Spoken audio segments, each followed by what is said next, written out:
shop has 6 different fixtures.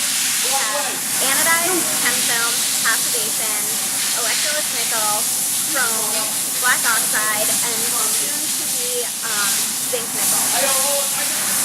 AeroDynamics has made a lot of changes recently. We are currently 50% women and 50% millennials. We have a lot of young people for the industry in the building right now, and we're doing a lot of learning. We are bringing processes in-house, which we've never done before, so we're testing our own coupons. We have a salt fog chamber. We're going paperless with a new software system. We have an auto titrator. A lot of really exciting things are happening. We opened a zinc nickel line in September 2018. We had a huge demand from a couple key customers, and we're excited to get into more aerospace work. The line is going to be a rack line and a barrel line.